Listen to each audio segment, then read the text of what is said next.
Hi everyone, welcome to our latest edition of the Halftime Club. Hopefully you can hear me and see me. Yep, a bit lag there. Yeah, so welcome to the latest edition of the Halftime Club. We'll be looking at developing tactical understanding. So this is something that we all have to think about and consider with our teams on a match day, even in training. And hopefully what we'll do today is break down what tactics are and what they might not be, and hopefully support us in our ability to observe and support our players through this process. So as usual, we speak about our workshop breakdown. So today we will break down the term tactics. We'll look at the difference between a strategy and a tactic. We'll consider the skill capabilities and their influence on tactics and behaviours. We'll look at what TUGI is in terms of how we might relate what we ask players to do, whether that be large numbers or smaller numbers. We'll speak about how we might create a positive learning environment to support the players' understanding of tactics and how to utilise them, and our role as a coach within that.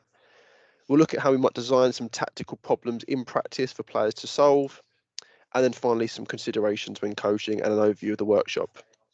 So the first question, so using the Q&A function, for those that are familiar, that should be at the top of your screen. There'll be a little question mark inside two bubbles.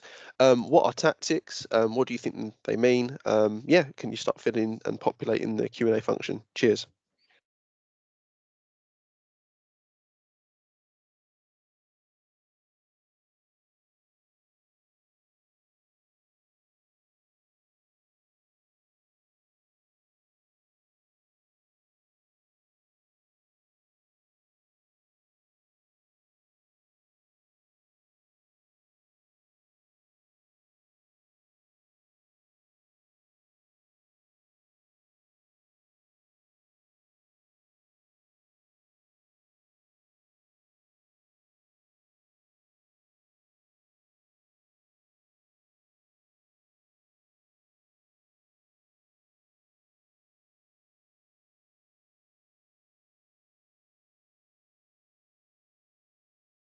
So David shared about the approach to a match or a match plan.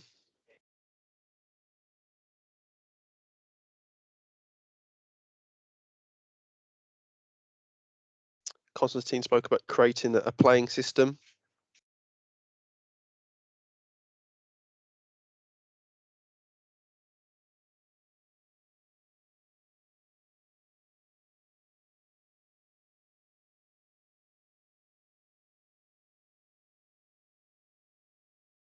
Lee shared around your plan through instructions on how to best utilize your team and talent towards the game. Jimmy shared about strategy around play and how to achieve the goals of the team's play. Yep, the methods in a match format, the plan Stuart shared.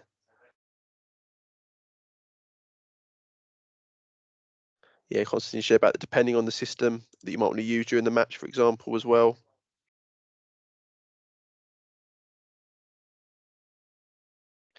So hopefully these sort of descriptions that we've all used here aren't too unfamiliar to yourselves. So it's a word we use often in football, techniques and tactics. So thanks for everyone for sharing that. So just going to break down the definition that's sort of shared online. So if you were to look at this definition online or search it on Google, this is what you probably get sent through to you. So tactics is a specific action intended to get a particular result. So this can relate across both aspects of the game. So we're thinking about in or out of possession, so when we're attacking or when we're defending. And it can also work across different scales, such as team tactics or individual tactics. But when we think about tactics, if there is this specific action, it might include some of the techniques or football actions that we will see and observe on a match day or when our players play. So that could be things like passing, that could be things like finishing. So what tactics to finish with, how we're going to receive the ball, how we're going to move with the ball, how we're going to turn in possession. Out of possession, we look at how we might choose to intercept depending on what we were trying to go after, the pressing, the way we might mark, the way we might challenge, and the way we might cover and recover. So yeah, just to clarify, so tactics are the specific action intended to get a particular result. Now, some of you have mentioned the term strategy in some of your responses, and there is a clear difference between strategies and tactics. So what I'd like you now to do within the Q&A function is consider that question. So is there a difference between a strategy and a tactic? And if so, what do you understand it to be? So if we can use the Q&A function again to answer this question around what is the difference between a strategy and a tactic?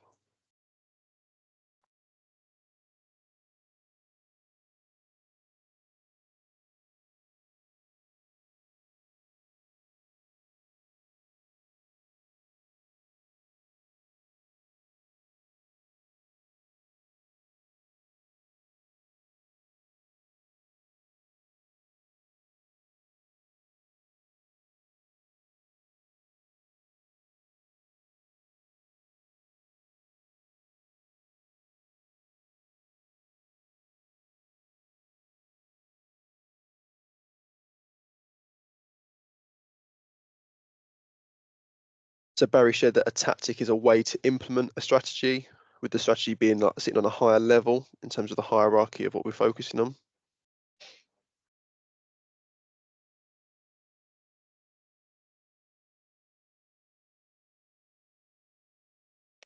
Lee said that a strategy could be the team's plan for the season. A tactic could be a part of how the strategy is executed. Yeah. Strategy is what you want to do, and obviously how you do it will be the tactic. Yeah. Mark said strategy is long term, tactic is possibly short term. Around your phase of play you might utilise. Yep, so all very similar here. So the strategy is the overarching plan, where the tactic becomes actually the individual elements that support, that strategy becoming, so that support that strategy being effective. Okay, thanks all for that. So yeah, some really clear points there. I think you show a really good understanding of the role. Now, in terms of some of the definitions, we spoke about this anyway. Strategy is the action plan that takes you where you want to go, where the tactics are the individual steps and actions that will get you there. And I think it's really important that when we speak about player development, we look at tactics not only on an individual level, but we look at it at a team level as well, and we look at it in group levels. And we're going to speak about this in a bit more further detail going forwards. But before we get on to that, I think it's really important to share that the skill capabilities that some of you might be familiar with are really important and inherent to how we might want to support players with being better at implementing tactics aligned to the strategy we're going after. So if you're not familiar with the skill capabilities, they are sort of the components of play that we can impact with a player to help them get better at certain tasks and actions. So we might say, oh, the technique of a player needs work, or their positioning, or their movement, their timing, deception, and scanning. So we're just going to go through these one by one, and we're going to look at them and some examples, some of the tactics we might use for that. So in terms of technique, we think that might be right. We might want to pass a ball in a certain way. We might to put loft on it because our tactic might be to play the ball in behind, because our strategy is to try and exploit space. So that might be the certain technique we might use. Positioning, for example, the tactic might be, can you stand between these two players, because our strategy is, can you try and disrupt them or cause them a little bit of indecision to make whether they go to mark that person or that one. So again, that's a tactic related to positioning. Movement might be, I might want to move one way and come back. So some of you might be familiar with like a show and go movement or a go and show, and it might be because we want to try and dismark someone. So again, that's our strategy, but how we're going to do it becomes the double movement, for example. Timing, it might be want to try and arrive late into the box so the defenders can't get organised, because that's our strategy. We don't want them to be able to defend against us early, so our timing now needs to be later. So that's the tactic, and how we're going to do that is we're going to wait for the last moment to make a really quick run, which links in the other capabilities as well. Deception, if we look at this from a defensive lens as well, deception might be the strategies, can we stop their, I don't know, for example, their winger who's attacking us get on the ball, and the deception the defender might use is you might stab a little foot out and pretend and fake that you're going in for a tackle, and it might off balance them and off put. So we want to stop their winger getting success. That's the strategy, and the tactic might be that part of that deception. And obviously scanning as well links into it. Now, scanning is inherent no matter what. We are always searching for information to interact with on the pitch. But in terms of a tactic, we might deliberately scan a different way to make the opponent think we're going to do something that way, but actually then change our mind. So that might link into deception as well. So hopefully that gives a little bit of insight into how the skill capabilities can be used across the board to support the individual tactics or the team tactics that you place on people and the team to go after the strategy you're aiming for. And the best way to look at this is ingredients. We can mix and match all these things and combine them all together. They don't exist in isolation, but they help us to observe finer detail. And the better we can see it, the more likely we are to coach it as well. So this then flows nicely into TUGI. Now, some of you might be familiar with TUI, so which is normally team, unit, and individual. But I've added another layer to this, and the reason behind that is gone team, groups, units, and individuals. And the idea behind this is it represents the scale at which our tactics that we or our players decide to use will impact upon. So I guess you could think of it like a ripple effect. So, when I put out one piece of information, whether it's an individual, it's probably going to have an influence on other people around that. So, for example, if I want to dribble with the football, it's probably going to impact the support play of my teammates and the people further away. So the closer you are to the where the pebble dropped in the pond, the more likely you are to be involved in that. The further away, you're still going to be involved, but it might be a little bit of a delay before that impact happens. So the more people I want to incorporate within a tactical intention, and as a result, it will likely impact their behaviours, the more players are likely influence. So no matter what we do, we are always impacting people's behaviours, depending on whether it's an individual or a team scale. So as an example of an individual tactic, that might be, like we said, like the certain technique you use. You might be like in a 1v1 situation. So they're like, specific individual tactics that we provide individuals to go and work at. Now, on the other end of the spectrum, you might have the team at the top here. The team tactic might be we are going to step up the pitch together when, because we want to close the space. That's our strategy, is to close the space, and how we're going to do that is we all step up together.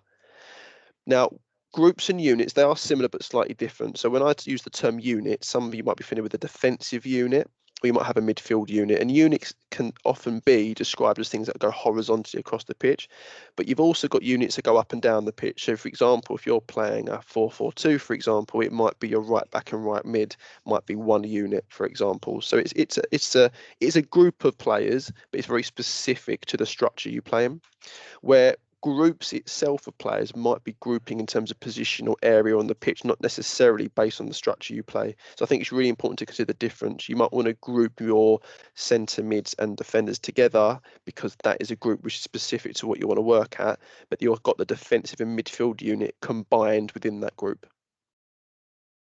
So what we're going to do is try and pull this a little bit together now, and we're going to provide you some tasks to consider based on some of the information we spoke about so far. So for task one, so using TUGI and using the skill capability ingredients, we're going to provide you a task, and we want you to come up with some different solutions you might have as a coach to support the players within that strategy. So player A is a striker and is up against the opponent's central defender. The defender is quicker than them. Our strategy is to try and combine around this player to go forwards. What tactics might we use? So this is very broad and it's as wide as long as you want it to be, but think about what you might influence on the individual level, a group, unit and team if you want to do it like that. Are you going to pick a specific one? Think about what skill capabilities you might want to involve within that to support the players to align to that strategy and get success within that. So what tactics might we use to achieve our strategy and our aim? We can use the Q&A function. Cheers.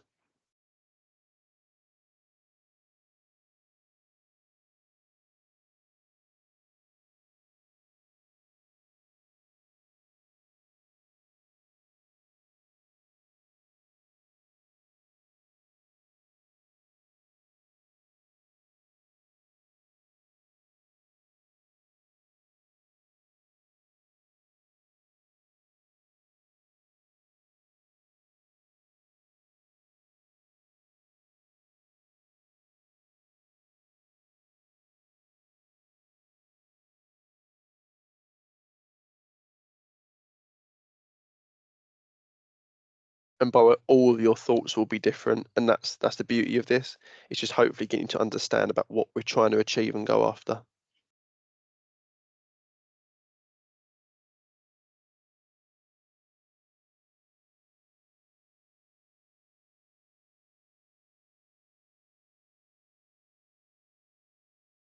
So Christopher shared that you might use some deception, so you might ask a winger to make a dummy run, which might then affect a centre half, so we can play the ball into the striker. It might then allow us to combine with that winger as well.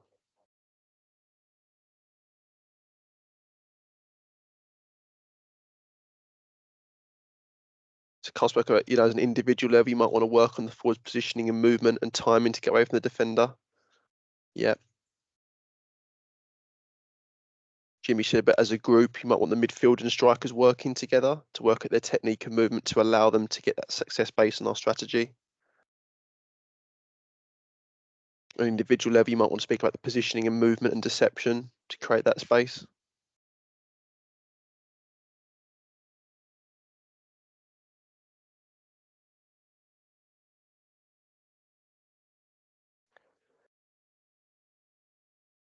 Mark shared a group of 2 or 3 players to use movement, deception, and timing to move the ball around the defender. Yeah, brilliant. So you're thinking about the group of people you need, what units you might need to tie in there. David said something about units, movement to lose markers, timing of pass and runs.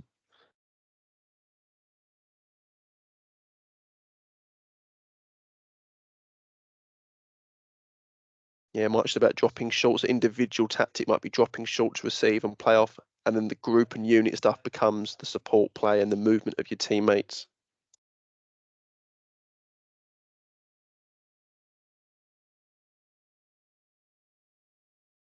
Yeah, Shalise shared very similar about tell the striker to scan, then pin the defender, showing him body shape, ask him to hold the ball up, and then getting ready to support that. So when the ball goes forward, when it lands on the feet, can you be there ready to support?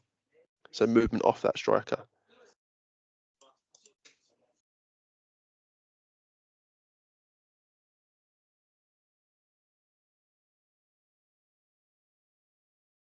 Charlotte said about deception, timing, and scan to trick the defender as a whole team. Brilliant. So yeah, well done, everyone. I really enjoyed that. So I think the key thing is again, it completely depends on what you value probably as a coach and what your players are capable of doing. But I think the key thing here is a really simple strategy, and these are often things we say to our players: "Oh, we need to pass it quicker. We need to do this." But that's the strategy. What's the tactic? What are we actually going to do to make sure that happens? Because if we can only pass quickly, for example, if we've got the support and movement and we get the timing right and the techniques right and the positionings right and the scannings right, etc., etc., etc. So we want to be careful of just using throwaway terms when we coach and not actually providing players with something to latch onto in terms of the detail. And hopefully this is encouraging to do that. So we're going to move on to task 2, and this time we're going to get you to actually build a strategy and a tactic at the same time. So task 2 is the other team are trying to play longer passes behind our defence. We have slower defenders and they have quicker attackers. What might our strategy be, and what tactics might we use to be effective within that strategy? So I'm now asking you to come up with the strategy as well as the tactics. And again, your strategy might differ from everyone else's, but hopefully that brief gives you a little bit of more detail to base your ideas on. So use the Q&A function and think about what might our strategy be and what tactics might we use.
So David shares an individual positioning the goalkeeper to sweep up. Yep, brilliant. And the centre backs to sit deeper, perhaps to close the space to play into.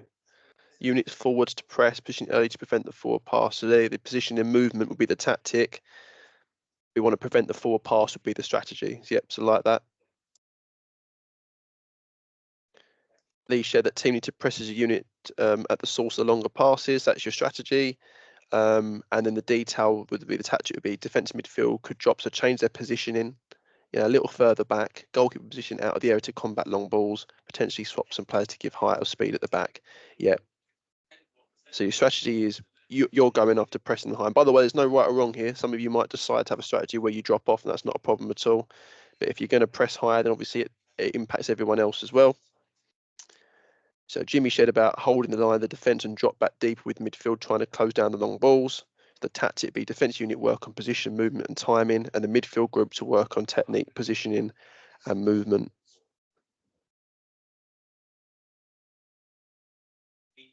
Mike shared about defending deep and encouraging midfielders to close, forcing the opposition to either play around or set back for a longer ball, either way the defence are facing the attackers. Yep. So again, there's no right or wrong. Anyone who's watched Tottenham, their strategy is quite clear and their tactics are quite clear. Another team might decide to defend in different ways. Mark shared about asking and attacking unit to apply pressure so the long ball are limited. And that's your strategy. Yeah. Carl said about as a team, play deep and use a defensive group, include the midfield unit to provide support. Tactics would be positioning of the players to support slower defenders, scanning, keep an eye on forward runs, keeper to be further away from goal for long balls. Christopher shared about the strategy being a high press he's going after. So his tactics have got to be the forwards and midfielders positioning to allow themselves to be able to press the defenders. Timing and movement, have you got the ability to close down, scanning, be aware of players around you. Yeah, no, brilliant. Brilliant. Yeah, cheers everyone. So hopefully again that just brings to life a little bit of what we're speaking about here. And again, there's no right or wrong. A strategy is just an approach to the game. The tactics, the details which support that strategy. So moving on now. So I think it's really important when we speak about tactics, what we have to do is try and create a really positive and engaging learning environment for players to actually go and experience what we want them to go after in a match.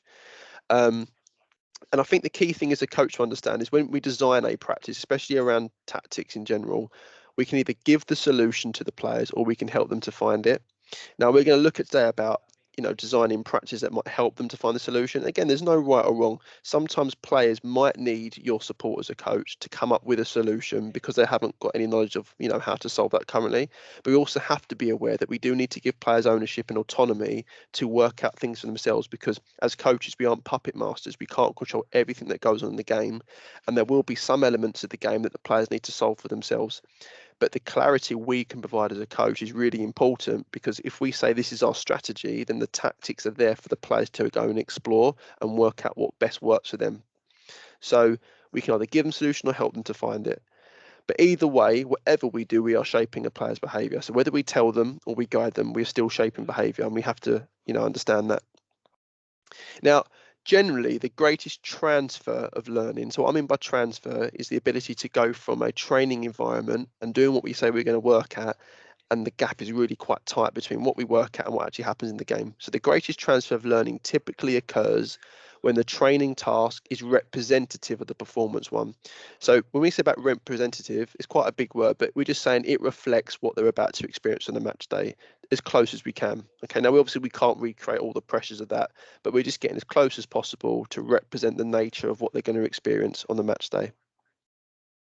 So your tactics should always relate to the capabilities and the needs of your players, and they shouldn't mimic the professional senior game. So you might see an approach or a tactic within the professional senior game, but you must remember what your players can't and can do, or are they actually willing to do and feel confident to do. So just be careful about copy and pasting things you might see, because it looks effective, but it might not necessarily relate to the ability of your players and your capabilities. And anything you say should also align to your agreed upon style of play and values, okay? That, especially if you're speaking about team tactics, because if we're trying to get players to learn, then what they probably need is some consistency in the behaviours they're experiencing from you, consistency in their teammates, consistency in other things. Now, what I'm not saying is you can't add variety, and there will be games where you might want to change your approach. But if we want people to learn, they've got to have time on task. If we constantly change things regularly, it becomes really difficult to build up a base of confidence, to build up a base of knowledge, to build up a base of experience, especially if we're looking to influence something in the short term. So what we'll do now, I think I really want to reiterate, the learning environments are really key to this before we move on to the next bit. So we're now going to work a little bit backwards, and we're going to highlight how you can build a practice that might support your players to work on some strategies and tactics. So before we get onto that, on the right hand side, I think what's really key is we're trying to link match day and training here, so that goes back into that representativeness of our practice design. We want match day scenarios in training again that relate So if we know we're playing against a team that play in a certain way, we might want to put scenarios in that relate to that, what they're about to see. We want to simulate things around match day. So we probably want to ensure there's probably throw-ons and stuff like that. The team individual challenges, or group or unit challenges, again, just thinking about that consistency of the messages we're sending, and also player ownership, because like we said before, you can't control everything a player does, because if you do, then you're going to be coaching in hindsight, and coaching in hindsight is not great because the players are probably going to forget what happened, and you're probably going to forget what happened 5 minutes later. So within this structure here, hopefully I'm going to show you a simple process to support the design of tactically focused sessions. So I've picked 11 aside just because it's easier to view sometimes. So the red team are playing a back four, a midfield four unit, and 2 strikers, one of the strikers dropping into the midfield. So you could call it like a 1-4-4-1-1, while the blues are playing the typical 4-4-2. So back four, defensive unit, midfield 4 unit, and 2 up top. Now, we've decided as a strategy that we want our goalkeeper to combine more with midfield players, okay, because we found out the other team press really high and our centre backs are probably not going to get on the ball, okay, so that's what we observed and that's our strategy. So our aim then is to take a slice of the game above to form a practice where the players then get to intentionally experience this specific strategy. So I've decided then to highlight the central column of players. Now, why? Because I've asked, or in my strategy, my brief has told me that I want to work with the goalkeeper in the centre mids more. So the other players are therefore not my primary focus. So I think it's really key that when you have a strategy, you try and recognise what players that's going to influence the most in that ripple effect and what players it might impact the least. But obviously, they're still going to be involved. But we're saying that right now, I need to impact them people close to where that pebble's dropped. So I also want to ensure that in this example that the goalkeepers get lots of opportunities to pass into the centre mids. Therefore, what I'm going to do is take away a centre back and I'm going to take away straight from the other team. So hopefully what we end up with now is goalkeeper. We have a 1v1 at the back, 2 centre mids versus 2 centre mids, and another 1v1 at the back, at the top end, sorry. Okay. Now what this then allows me to do is build a really simple structure working backwards from the bigger team shape that we play. So now I might put in a halfway line because that relates to the game of football, what they experience on the match day. And I also might put in the boxes. And the reason these boxes fill in the full width is because we're working at the central column. Okay, so that kind of includes it within that.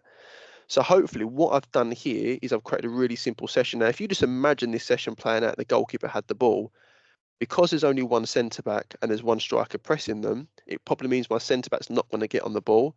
So I'm deliberately encouraging my goalkeeper to play into the centre mids. So the way I've decided and designed this practice, and hopefully this makes sense, is I'm now encouraging certain behaviours by changing the players, by changing the space I work in, by changing the task I'm giving them. So hopefully the strategy is we want the centre mids to combine with the key, so the goalkeeper to combine with the centre mids. Now this is the tactics. Now the detail now comes into this, okay, and we're going to get onto that in a little bit further. So some simple elements to consider when we sort of have this work backwards approach. Think about where is the problem located on the pitch that I want the players to experience. Who is involved as your key players? So they are probably our focus players. So think about that ripple effect. Wherever the pebble drops, wherever the ball is, if that's what I want to work at, who are the closest players? They're probably my primary and key ones. When does it occur and how does the problem occur on the pitch? That might be really key. So if I said I want to work at my goalkeeper playing to centre mids, well, I probably need my goalkeeper present. Other than that, I probably need to think about when is it going to happen? Is it going to be from a goal kick? Is it going to be when the ball's already in live play? Is my striker, for example, going to play all the way back to my keeper? Probably not. So think about things like that. And these are a lot more details you can think into, by the way, but hopefully I'm just giving you a really simple process of elements to consider. And then what are we looking to work at? So again, that real clarity on my intended outcomes. Again, there's so much more to consider on this, and you'll all have your own ways that you can build these set practices up. But the key thing is, if we work backwards from the game, we ensure that the experience we want our players to see, hear, and feel are replicated, and they're brought to life through your practice design. So, going on that session then, so I want to encourage my goalkeeper to play into the central midfielders more what are some of the demands that I can apply? So here's the practice below. Now, some of you may have been on previous webinars. We spoke about relate, restrict, and reward. And for those that aren't familiar, these are just demands that we can place on the players within the practice structure that hopefully brings to life the experience you want them to experience. So relate means to a particular task or situation. So I might ask the players to think about something, in relation to that task or situation we want to work at. Restrict might be something we limit to, we're limiting something to afford a different solution. So some of you may be familiar with like 2 and 3 touches, a restriction. So we're doing something that limits certain things, but hopefully it affords other behaviors to emerge. Reward is we are incentivizing the behaviors we value and want the players to work at. So using the Q&A function, based on the brief, on the strategy, think about what demands could I put on the players that may help me bring out some of the tactical detail I might need to help coach them with a little bit later. So use the Q&A function.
So Carl shared about restricting the goalkeeper to only pass the centre mid.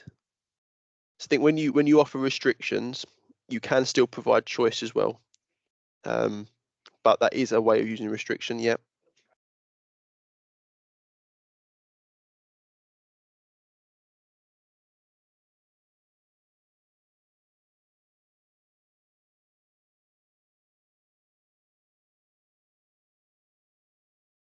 Mike shared about possibly getting the keeper to roll the ball, throw the ball out, rather than not kick from hands, possibly. Yeah, different ways of delivering. So that might be the technique. So that relates to a restrict.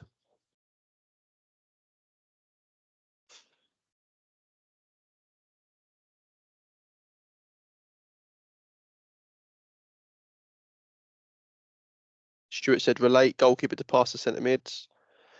Restrict, goalkeeper can only throw the ball or pass on the ground to the centre mids. Reward, 1 point for the goalkeeper getting the ball to centre mids, 3 points if it leads to a goal. Yeah, so that's using all three of them. Yeah, and you might use all three at the same time. Adam said about extra points to the goal if play through the centre mid. Yep, so that's your reward.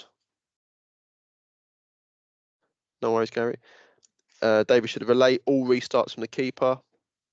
Restrict might be goalkeeper must play from the feet. Reward, a goal scored through centre mid counts as double. Yeah, March is similar about rewarding goals that come via a goalkeeper to centre mid. Restrict, only centre mids can receive the pass and both centre mids must touch the ball before going forward to the striker. Reward, goal given to the team if goalkeeper makes successful pass and both centre mids touch before passing up to the striker. Barry should about double points if a goal is scored via the centre mids, missing the centre back.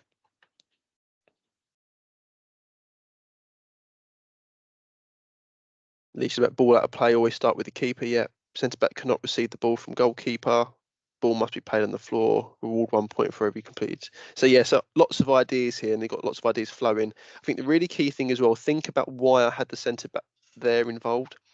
So if I took that centre back away and I took the other team striker away, obviously it'd be really easy to play into the centre mids. Now, if the striker for the team pressing recognises that we're telling everyone that, and we're announcing it, that we have to play in the centre mids first, they're probably going to drop off and leave the centre back spare. So I think you have to be really considerate of the fact that when we restrict things, remember we are losing other stuff. So we still probably want the centre back to be available to receive the ball, but we want to make sure that we're encouraging a greater reward for going into the centre mids. Because remember, if we announce it to the striker, remember in a game, when the ball moves and people move and people work out what your intentions are, they're going to try and find a solution to stop that. And if they know you're always going to play into your centre mid, they may come up with a solution to stop that. Then we have to use the centre back to try and promote something and provoke the other team to allow us to get success now. So our strategy, remember, is our core aim, that's our core focus. The other team are also going to do stuff to stop that from happening. The tactics then become the behaviours that relate to what's going on the pitch and how we're going to solve it. So I think it's really key that when we restrict, we must remember we are losing something to try and gain something else, but don't overly restrict where then there's only one option available, because the other team, like they would in a game, would stop it. Like we mentioned before, if we know they've got quicker strikers than us and we're slower defenders, and I do the same thing over again and they change their approach, we have to adapt. So we must make sure our players are adaptable. So the practices we design must allow them opportunity to change their approach within the greater focus and aim of the strategy. So I'm just going to put a couple of examples on the screen. So I've said relate, can we look to plan to centimeters as early as possible? Now I haven't said they have to, but I said as early as possible. And again, it just gives that little bit of choice for the players. Now, restrict, I've been a little bit more deliberate, saying you must play into the centre mid before we can score. It doesn't have to happen in the first instance, but it has to happen at some stage. Again, just an example, I'm not saying you have to do this. It might not be my preferred choice, in my personal opinion, but it's just something to consider. And reward, goals are worth 3 if the goalkeeper and both centre mids combine. Any other goal is worth 1. So I'm putting greater value on the behaviours I'm looking for and less value on the things I'm not. So, Mike, in terms of your question on what you use for younger players under 12s, an under 9v9 pitch, if you're playing 9v9, for example, is 80 by 50 normally. So, if you are then taking players and you're then going from working backwards, the pitch you remain with will be depending on the where you play. So, for example, we know we're not going to play across the full width of the pitch and the full length the whole time. So, I haven't got an exact answer for you for that. But I think if you work backwards and you sort of, where would my players be when I want this certain situation to occur, and you then sort of draw a sort of boundary around that, that's probably the pitch size that's relevant. And that pitch size can be different every time. So there's no perfect size. It just depends on the players you want involved, the areas you want them to go and work in and exploit and work within. But again, this is really simple today. I haven't, unfortunately, the constraints of an online webinar for an hour make it difficult to explain things in further detail. But these are things to go out and explore. So just moving on. So regarding sort of things tactical, generally within this practice spectrum, we might be working towards the more random variable side, especially if we want players to come up with solutions. Now, we can deliver tactical practices within the constant area, but it probably means we are trading off player autonomy and decisions in favour of the code providing them with the solution. And again, it's not a right or wrong, but you must understand what you're trading off. So if you are doing tactical things like a pattern of play within the constant side of the practice spectrum, and you go on a match day and expect your players to be able to adapt and change, if that's all you ever do, then there's a gap that needs to be closed and you're missing a trick. So if we want players to be able to recognise stuff that we might be recognising on the sideline, we have to provide them opportunities to have them experiences. So just really important to clarify that. So all this stuff goes back to the step principle that we spoke about before. The space I use depends on the players I want, what area of the pitch they're involved in, where's my strategy going to have an impact. The task is, your demands, what I'm getting them to go after. The equipment I use, depends on the size of the ball, goals on that, and the people, where I position them, what roles are they playing, what are their responsibilities, how many numbers do I have, an overload, underload, matchup, for example. So things to include, things to exclude, and things to manipulate. So closing up the webinar then. So some considerations. Working backwards is really key. What's your end goal? Work backwards from that point, especially if you want to give the players opportunities to experience tactical problems that they're going to face. If I just say we're working at this and I don't work backwards, we are risking a lack of relatedness and representativeness for the players to go with. The role of the goalkeepers, I've deliberately used the goalkeeper a lot more today. So the role of the goalkeeper within tactics is really important. The overall strategy and individual tactics you might use. Let players explore, guide their attention. Now, I always say this, but when you have a strategy, what you're actually doing is guiding their attention already. You're saying this is what we are trying to aim towards. The tactics then become a lot easier for them to understand because they know exactly what they're aligning to.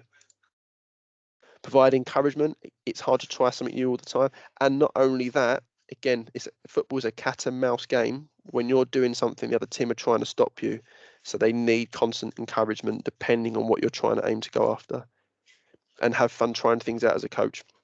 You're always going to try things that don't necessarily work. Your strategy might not work, your tactics might work, the detail might not be correct. But if you don't give it a go and you don't have fun trying it, you're not going to get better. And then you need to make sure you reflect on that as a coach as well to know what to do better next time. So a little bit of a workshop summary.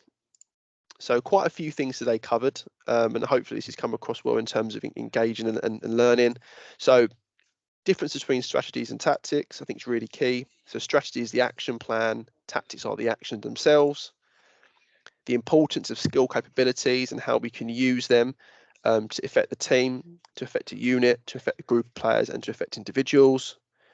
Consider the coach's role in giving solutions or helping players find a solution. And again, there's no right or wrong, but you must remember what you are possibly trading off. Big word here, and I'll try and say it, representativeness. So, are the players, is the practice design you put, onto the players reflecting the experience they're going to have on a match day? And the closer it is, the probably more likely your strategy is going to be effective because you've worked it, and now the opportunity then to go into the game and implement it is going to be a lot higher and a lot more, a lot less risk, I guess, is the word I'm trying to go after. Always meet the needs and capabilities of your players. So don't copy and paste what you see in the professional football environment or you see on TV because it's probably not going to relate on a match day. Working backwards, as I spoke before, it's really key. Really helps to define your end goal as well. We want to try and take a slice of the game. So that links into that representativeness. Take a little slice of the game that they're likely to see, hear, and feel. And that way you can really focus on specifics. So if you do 11 aside, you're not going to have 22 players, but actually you might only have 10. If you work backwards and you take a little slice of who you want to work at, you can still do many tactical practices with low numbers, which still relates to the bigger picture. Your key and primary players, so who do I want involved, that ripple effect sort of thing. And then finally, the demands of the practice, so the restrict, relate, and reward.